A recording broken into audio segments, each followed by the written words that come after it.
G'day YouTubers, Spanner Man again here with another video today.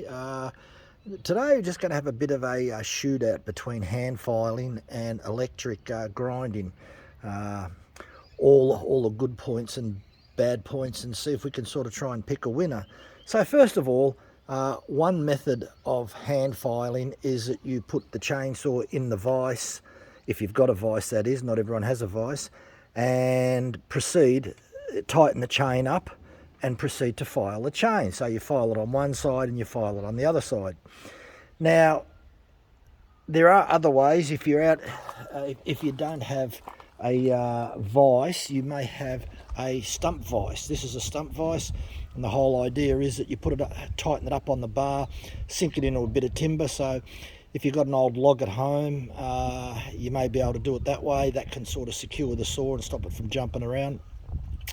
The other thing you'll notice on the vise is this wedge here. This wedge here is at 30 degrees, so while you're filing your chain, you can line up your 30 degrees. Most chains are sharpened at 30 degrees, whether you're especially still, very hard to buy something that's not 30 degrees. Sometimes you can buy Oregon chain or some other chains that are in 25 degrees, but 90% of the chains that are on the market there are 30 degrees. So 30 degrees is generally what you sharpen at. 30 degrees is more aggressive than 25, so you can even go 35 degrees if you want more aggressive, which you might do if it's in softer timber. So anyway, some people are gifted at hand filing and others aren't. So I'm just an ordinary hand filer.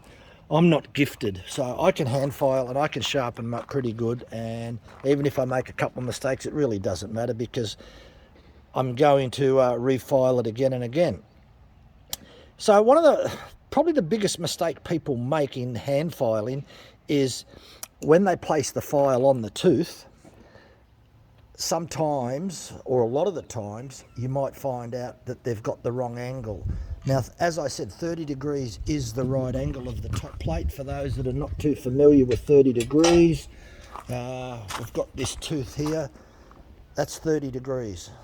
That's your angle there. So when you file, you've got to try and make sure that you keep that file as parallel to that edge as possible.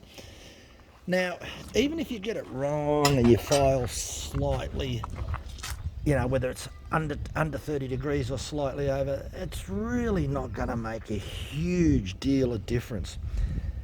The most important part of hand filing is that you get this top leading edge on the top plate razor sharp, and at the side plate you get that razor sharp. That's the only thing that matters. Everything else really doesn't matter.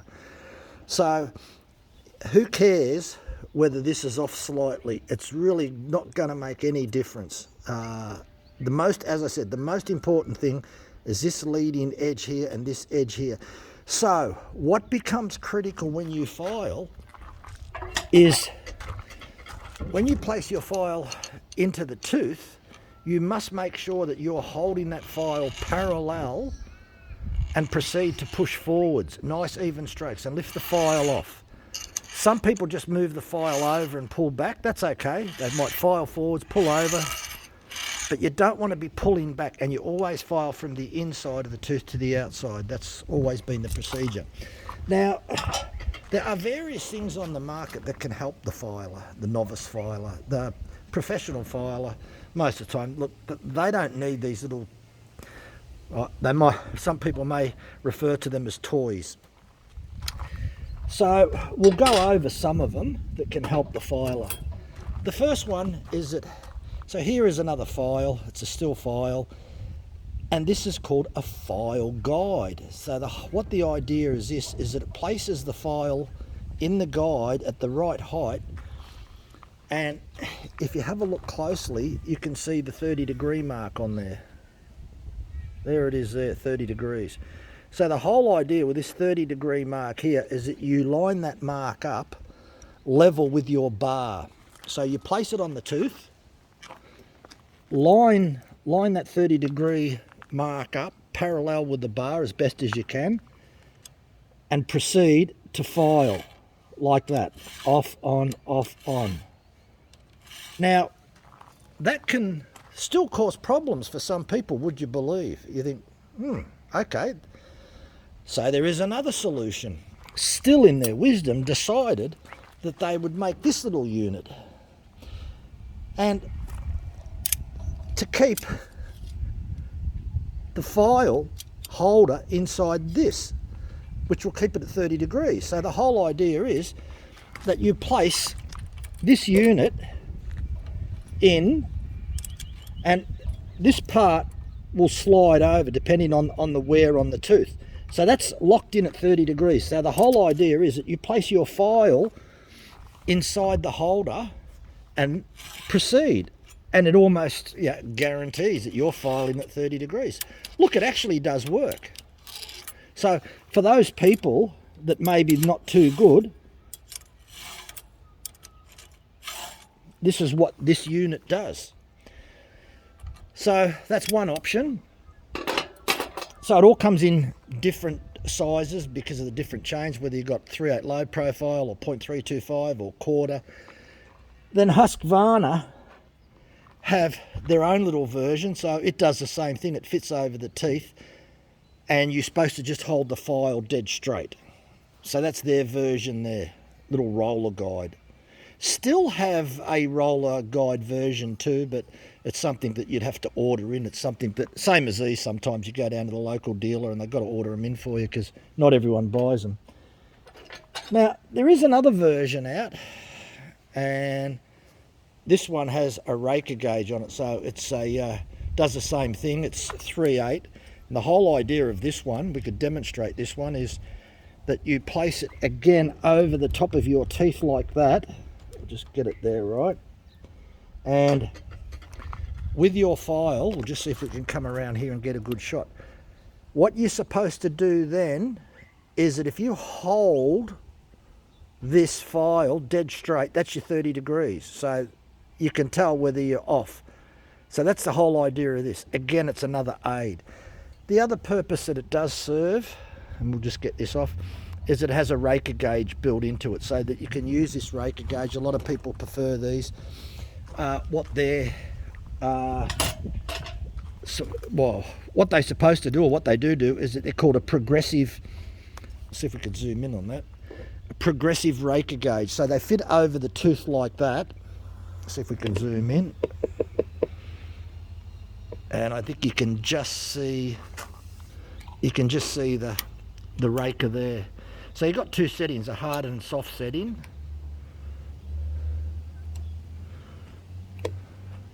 There it is there. So the rakers are done properly because it doesn't protrude, and this is fairly hard and you can actually file on top. So that's one version. Then another version is that Still made their version, and this is this version here. So this is for standard 3/8, so there's their soft and hard setting. This is made out of, I think, 62 Rockwell hardness, so it's actually harder than the chain, so you can file over the top. Same sort of principle. You lay it on the tooth like that, and I think that you can see the raker. Now, the other thing is, this one seems to work a little bit better than the Husqvarna, but when I say work a little bit better, remember that this is made for Husqvarna chain. So it suits Husqvarna better than it suits Still or Charlton or Archer or any other chain for that matter. So when you buy these little gadgets that's supposed to help you, remember that sometimes they're only made for certain, to be used with their products. As soon as you start using them on other products, they may not work really good, so just bear that in mind. The other raker gauge that I tend to use, because it's so easy to use, is the standard Still one here. This is a great little gauge. It tells you that the raker should be 0.65 of a millimetre below the tooth. And then on top, you got these little peep windows that you can sit this on top and look down and see. There's your 30-degree marking. Your 10 degrees, well, that's used if you're doing a milling chain, and your 35 degrees, and obviously there's 0. It's suitable for 1/4 inch chain, 3/8 chain, 0.325, and 3/8 low profile. And on the end, you've got this little part here which is used to clean the bar. A little bit of a ruler graduation so you can check if the bar, how deep it is. Look, these are very easy to use. They're not worth much. As a bonus, on the side, you can check your side plate settings. And you've got them again on this side plate settings. Won't go into that at the moment. So it's just a matter of placing it on. I'll just see if we can zoom in there a little bit better. Very easy to use, this one. I really do like using this type of one here, and the whole idea that if it protrudes, proceed to file it. And the next one, and the next one. Now, a lot of the times when I file, I take this off and hold it in the hand like that, and I proceed to file. Now, the other thing that I found out, that if you file straight across, sometimes you can get the file that chatters and makes a bit of a squeaking sound. You actually hold the file on about a 45-degree angle like that, and tilt the file down on a bit of an angle. So don't file flat, tilt it a little bit and file. That stops that squeaking sound. So that's basically how that works. Now, if you want to go up to the next level, you can buy one of these units here. This is specifically designed, this part here, the grey part here, you buy that like that and you mount it to a bench or whatever. I made up all this metal part here, and so that you could adjust it for different heights. Depends what's comfortable or where you mount it. The other thing that I did do, this piece of angle iron, I turned it over the other way, and if we can zoom in or have a bit of a close look, I put 30-degree markings on there. So I think you can see that. That's got 25. So this one's 25. That one there's 25, but the other two are 30 degrees. So you've got 30 degrees here and 30 degrees here. So most of the time, most of my chains are either 30 or 25, but most of them are 25. Now, the other thing that I did do at the back here, this triangle is on a magnet, and you can move that anywhere you want. So if I was to file this tooth here, then it depends where you look, but if you look directly on top, I like to file, if I want to use this unit to check, then you can see that little gap where the file is. So as I'm pushing the file forwards, I can look on this gap. Now, the other thing that you do on this unit here is that you tighten it up. So you loosen these clamps and you tighten it up. Now, it works actually quite good on the tooth that you're working on. I'll just tighten it up a bit more. Okay, so that's tight, and we'll go to the other one at the other end. So that's this one. As you see, it's a bit loose, so you just tighten that up, the nut up. Now, that's actually quite tight there, but unfortunately it's loose in the middle. So I was never really 100% happy with that particular one, so I modified it, but nonetheless it actually works still quite good. So you can proceed to file, and then you can turn the chain around. The same thing, you'll see I've got 30 degrees this side, 30 degrees that side for the left and right. So look, if you ask why did I make this, because I could, I guess that's one answer, but the other reason is I don't use it all the time. It's just if I look at the tooth and I think, oh, that don't look exactly right, so then I might just put the magnet there. But I've always got these. It always sits like that, so they're there to check. The other thing that I've got, and I made this little plate here, this little stainless steel plate here, and I had to get the thickness right, so I tried a few thicknesses, and what the reason that is for, that if you sit the file, we talk about full chisel, 10 degrees downward tilt, if I hold my file like that, that is 10 degrees downward tilt. Now, I'll see if I can get take that to the front. So for people who are not too familiar with downward tilt, we'll see if we can just drop this down a little bit. See if we can zoom in. As you can see, we'll try and get it, we'll get level. So we'll get levels about there. So that's 10 degrees downward tilt. Now, there's a lot of people that tilt their file down a lot more than that without realizing it. So The only reason that I did that was just to keep an eye on my tilt, to make sure that I'm within the 10-degree range. So look, I don't use this all the time. It's just there in case I want to check. That's all it's for. So, and you need something to check. So yeah, it's a little bit hard to recommend to somebody. How do you check your 10-degree downward tilt? Yeah, it's not the easiest thing to do, but I devised that so that I can check. Anyway, after making this, I decided that I would make my own unit, because I got a little handheld GTA 26 chainsaw from Still, a little bit of a pruning saw, and I found out it was very, very difficult to get to sharpen it. So what I made was this unit here,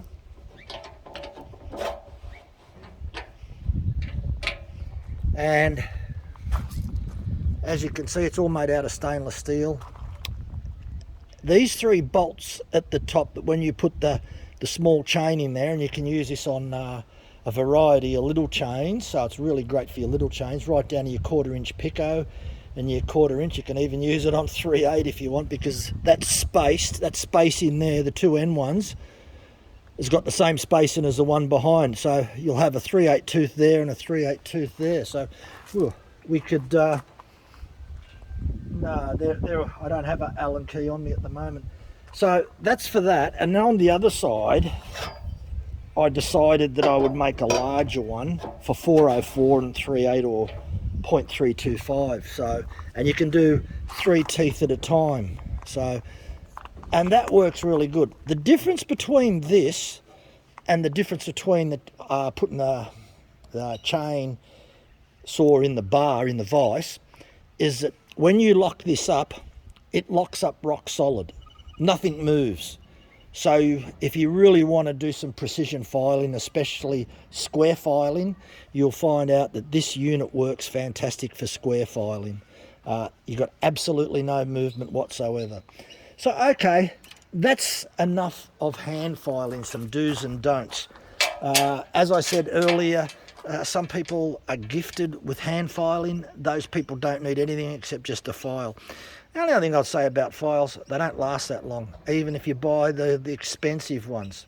The expensive ones, look, they're not going to last anymore. You're lucky if you get a couple thousand strokes out of them, and that's about it. Then they start to go blunt. So if you're not removing metal and you can't see the iron filings, throw the file in the rubbish and get another one, and buy a dozen. Okay, so the next thing we'll talk about is electric grinders. So we need to set up the electric grinder here. We'll just set this up over here. There's electric grinder, and that's just a matter of grabbing that grinder, popping it in the vise, and we can have a bit of a conversation about electric grinders. They're good and bad points. There's not many bad points about an electric grinder, but nonetheless, we'll talk about them. Now, currently in this one here is a 3/8 low profile, or sorry, a 3/8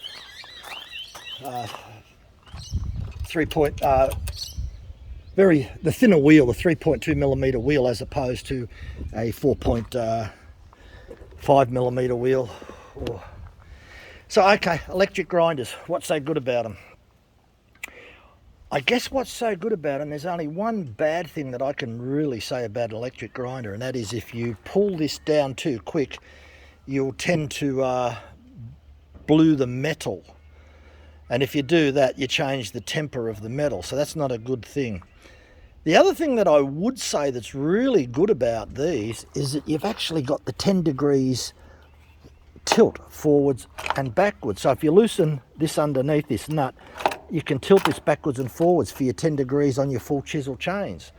So that's an added bonus. So okay, to set one of these up properly, we'll put it on 30 degrees.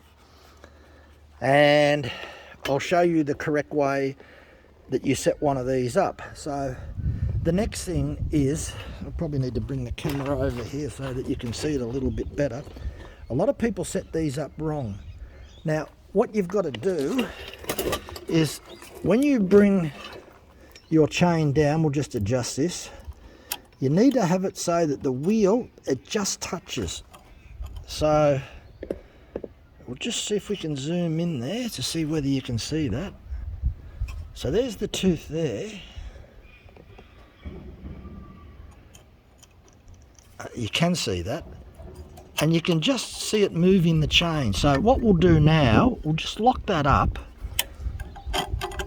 And you can hear that grating sound. So that's ready to proceed to grind. Now the only other thing that you do, this is a brand new chain, so it's good if you've got a brand new chain laying around, you can set the depth. And it's just a matter of, if we come around the back here, this is what we refer to as the depth gauge on the grinder. So if we loosen that nut, that wheel now is sitting in the bottom of the tooth where it should be. And then we'll just take up till that touches. Now that means that that's set up. And what you've got to make sure is, if you actually look at the tooth there, you can look at the little tie straps.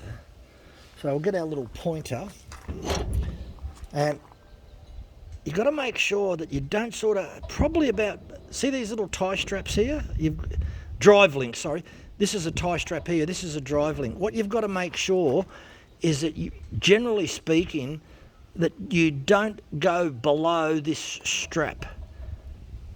So if your grinding wheel is touching, you've gone too far. So make sure that you don't bring your grinding wheel down to this point, and you'll be okay. Now, as I said, the biggest problem with grinders is people bring them down far too much. So I'll show you the correct way. So now that we've adjusted the tooth for the amount of metal that we're going to cut off, which is approximately about 0.2 of a millimeter, we've adjusted the height here so that it doesn't come down too much. We've adjusted this to 30 degrees, so that's set to 30 degrees. We'll turn the unit on and we will proceed to bring it down. Now you bring it down very gentle.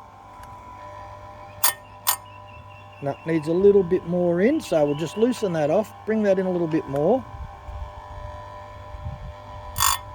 Beautiful. Now you only take a little bit off, and you can see I can keep my finger on that. It needs a little bit more, so we'll just give it a bit of adjustment, lock it back in, bring it back down. Beautiful. I'll just turn that off. See if we can look at that tooth. Keep my finger on there so we know which one it is. It's going to be a little bit difficult to see, but a little bit difficult to see in this, doesn't autofocus that well. There's your 30 degrees, you can see that. Yeah, but look, that's sharpened up quite well. So once you've done that tooth, it's just a matter of going to the next tooth on the same side, because you've got left and right teeth, and you go around, and once you've done one side, so that's the inner side, you'll rotate to 30 degrees this side, you'll do the other side. Now the only other thing that I would say on a grinder like this, you have this adjustment knob there, and what it is for is that this unit here can move backwards and forwards, sideways, because as you wear the tooth down, you need to push this away from the grinding wheel. So if you're grinding on one side, you push it to the opposite side. Then when you turn around and do the tooth on the other side, you push it always away from the grinding wheel, because if you don't, you'll end up grinding that as the tooth wears down, that is.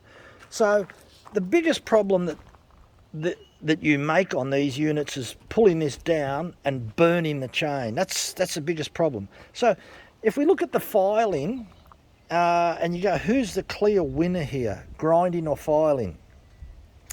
Well, I really don't want to say one or the other, but let me put it this way. If I've got one chainsaw and I've got, say, 2 chains, I'm not going to spend money, hundreds of dollars on something like this just to file a couple of chains. I'll just stick with a file. And I made something like this. It's got 30 degrees on it, left and right. You can actually sit that on the chain and that will give you the side plate angle. So, if you've got a little protractor or something, I made this up from a little bit of angle iron, very light gauge, stainless steel, and it serves a purpose that I can check my teeth. I've got many things I can check with, but I guess I like to tinker around with chainsaws, so I look at every option available. So I would say that if you've only got one chainsaw and 2 chains, I would stick to a file. But if you're like me and you've got about 8 chainsaws, and you probably sharpen about over 100 chains a year, if not more, that I'd prefer one of these. So when I go out in the field and I've got to start chopping firewood, I chop quite a lot of firewood. I'll go out 6-7 times a year and fill up a fairly large trailer. Be about 3 cubic meters every time. So I'll probably do about 20 cubic meters of firewood a year. And I would probably sharpen quite a few chains, plus I help other people get firewood as well. So what I normally do is take about 6 chains with me. Now I've got about 8 different chainsaws, so I swap them around a bit. The oldest chainsaw is about 20-something years old, so I don't use that much. I tend to use the new one and retire the old one and just use the old one every now and then. So when I'm out, if I go out for about 4 days in a row, I'll end up with about half a dozen chains. So when I come back that night and I unload the trailer, I feel a bit tired, but I know that the chains need to be resharpened. So there's 2 ways to do it. You can either use the file, which is going to take me a lot longer, or you set this up for 6 chains and just go bang, bang, bang, bang, bang. And this is my preference, definitely my preference when I've got to do multiple chains. If I'm only doing 1 or 2 chains, okay, look, I'll get the file out. So the only thing that I will say about an electric grinder, if set up properly, you're not guessing your 30 degrees, right? So your 30 degrees is set left and right. If you set your backstop up for your tooth, you're not guessing how much you're grinding off. You're taking the same amount. And then what you will do, after you've ground the chain, you'll take the chain out, you'll inspect it. If you find out that there's a few teeth that need more grinding, then I just do the whole chain again with a very light, again, I just adjust the knob very slightly and just proceed to give that a second grind. It doesn't take long, probably about a couple of minutes each side, so it's not a big job. And that's probably the best advice that I can give, that you just take your time when you are grinding or filing. Look, I don't think there's much else I can tell you. There's no clear winner. It's horses for courses. But if we were to turn around and say production, if you want to call it that, or high volume sharpening, electric grinder. If you're only doing a few chains every now and then, again, file. Now, the only reason I made this unit up here, I do like to file, call it, it's doing something old-fashioned. It used to be done over 100, not 100 years ago, but not far off 100 years ago. The first chainsaws go back quite a long time ago, and that's the way they used to do it, file them in the field. So filing's been around for a long time, and it will probably still be around for a long time. So you can get, and I've got one, I've got a, like all power tools these days, all run on battery, most of them, except for the saws. They run on battery too, some of them. But I've got a grinder that takes a 3.2 millimeter or a 4.7 millimeter wheel that takes a lithium ion battery that lasts for about 4 hours. So I could grind chains out there in the field. That's how easy it is. But I never do. I don't file in the field. I don't grind in the field. I take it with me just in case. I tend to keep, as I said, about a half a dozen chains, and I just swap them over. It only takes 2 minutes to swap a chain. It'll take me 5 minutes to file a chain, so it's much easier to do that.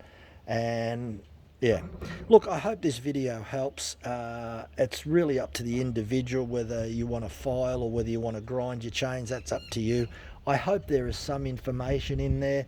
There's different gadgets on the market. There's also a Grandberg unit. I didn't sort of discuss that, but what that does, that attaches to your bar, and you have a file in there, and it holds a file at the right angles for you. But it's like a lot of these things, a lot of them start to become very, very fiddly, and sometimes if you can keep it simple, you don't need all these gadgets. But at a bare minimum, you will need, this is a bare minimum for me. I'll just try and grab, you will need a raker gauge, whether it's this one or whether it's a progressive one. You'll need a flat file, which is generally 6 inches by about, I don't know, 3/4 of an inch, and maybe 1/8 thick, something like that there. This is from steel, so this is actually a steel file, but you could use any fine file. It's you can get them in single cut or you can get them in double cut, and then obviously you need a file. The only other thing that I would say about files to people out there watching is just please make sure that you buy the right file. Surprisingly enough, if you've got 3/8 chain, it's 5.2 millimeter for the standard 3/8 chain, and it's 4 millimeter for the low profile chain. If you use 0.325, it is 4.7 millimeter files. If you're using 1/4 inch Pico chain, it's 3.2 millimeter files. If you're using 404 chain, it's 5.5 millimeter or 732. So if you're not sure on the file size that you need, look, it's only a phone call to your local chainsaw shop and just say to them, oh, look, even if you don't know what the chain is, just take the whole saw down there and say, hey mate, I need some files. Try and buy 12 at a time, because as I said, they don't last long, and there's nothing worse than trying to file a chainsaw chain with a blunt file. It is frustrating because it'll turn you off filing. So look, I hope this video helps. A few little gadgets that I showed you. I only use the gadgets for a means of checking. A lot of people don't need them. They've got a perfect eyesight, but most of us are not that perfect, and it's just a matter of using the gauges just to make sure I'm on track. Look, thanks for watching. It's just another video in the series of Spannerman. If you look down to the bottom right hand side, you'll see subscribe button. Click the subscribe button, and if there's any other videos or anything else you'd like me to present, yeah, just drop us a comment. Thanks for watching. Bye for now.